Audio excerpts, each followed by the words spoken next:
Okay, hi guys. Good morning to all of you. And then actually like for today's video is I'm gonna be cooking for the first time and forever, guys. Like I'm gonna be cooking crispy pata. And it's really first time. Yeah, so I am a bit excited as to how the result would be or how the result will be, but I'm also excited because sabi ko nga it's my first time cooking crispy pata, and then nagpaano na ako dito, what about this one, tawag ito, humok. Nagpahumok na ako ng paa ng baboy. Tingnan niyo ha, ayan, yes, and then yung apoy is medyo hinihinaan ko para hindi siya tumigas. And then, ipapakita ko sa inyo yung final destination. Yeah.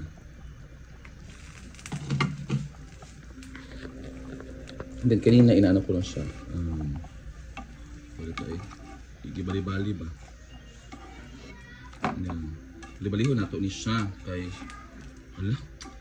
Para even ang ano. Ala! Even ang kanyang pagkalata. Yan.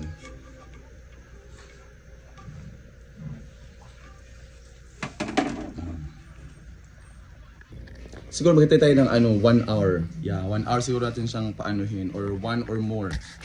And then pagkatapos natin siyang pagkatapos natin siyang pabukalan ng 1 hour, isi-set natin siya ng 30 minutes siguro or 15 minutes. And then let's i-dry pa natin yan. Siguro papasok yan sa ref para mag-dry siya.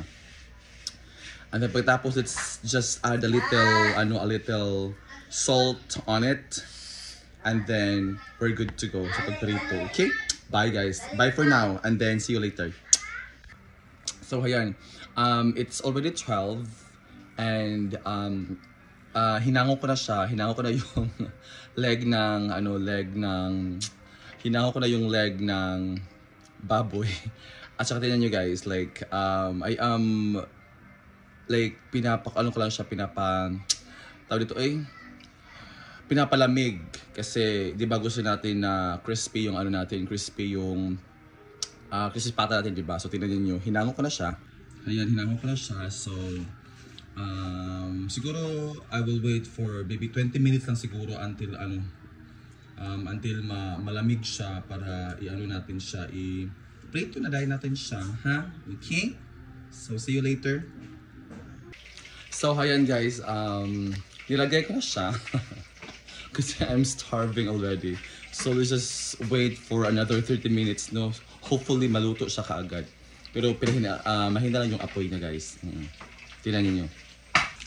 Ayan guys. Ow! Oh my goodness. Yan na. Luto ko na siya. Okay. Ano guys. My goodness.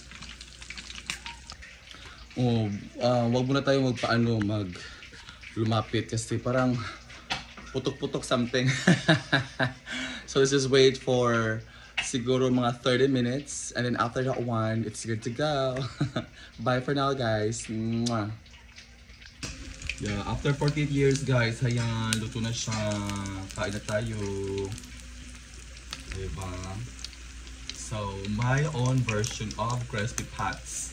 Okay, bye. Toto.